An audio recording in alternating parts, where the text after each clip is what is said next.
અમદાવાદના સાંતખેડા વિસ્તારમાં ખાદ્ય પદાર્થોની ગુણવત્તા સામે ગંભીર સવાલો ઊભા કરતી ચોંકાવનારી ઘટના સામે આવી છે। બજારમાંથી લાવેલા ઢોસાના ખીરામાંથી બનાવેલી વાનગી ખાધ્યા બાદ ફૂડ પોઈઝનિંગ થતાં એક જ પરિવારની 2 માસૂમ દીકરીઓના મોત નીપજ્યાના દાવો કરવામાં આવ્યો છે, જ્યારે બાળકીઓના માતા પિતાની હાલત પણ ગંભીર છે અને તેઓ હાલ હોસ્પિટલમાં સારવાર હેઠળ છે।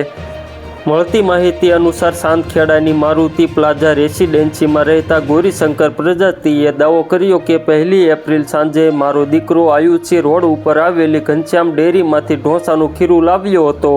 રાત્રે તેણે ઢોસા બનાવીને ખાધ્યા બાદ બીજા દિવસે સવારે તેને ઉલટીઓ શરૂ થતાં હોસ્પિટલમાં દાખલ કરવો પડ્યો હતો। આ બીમારી ઢોસા ખાવાથી થઈ છે, તેને જાણ ન હોવાથી મારી પુત્રવધુ અને 3.5 વર્ષની પૌત્રીએ પણ તે ખાધું હતું, જેથી તેમને પણ ઉલટીઓ થવા લાગી અને તમામને હોસ્પિટલ ખસેડાયા હતા।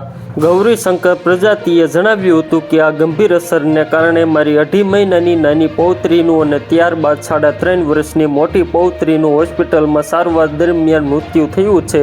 અત્યારે મારો દીકરો અને પુત્રવધુ બંને હોસ્પિટલના આઈસીયુમાં દાખલ છે। મારી પોલીસ દ્વારા આ સમગ્ર ઘટનાની તપાસ કરવામાં આવે અને અમને ન્યાય આપવામાં આવે। તો મિત્રો, હાલ માટે એટલું જ। ફ્રી મળીએ નવી અપડેટ અને નવા સમાચાર સાથે। તે પહેલાં ખાસ કરીને વિડીયોને એક લાઇક અને RTV ગુજરાતી ન્યૂઝ યુટ્યુબ ચેનલને ખાસ કરીને સબસ્ક્રાઈબ કરવાનું ભૂલતા નહીં મિત્રો।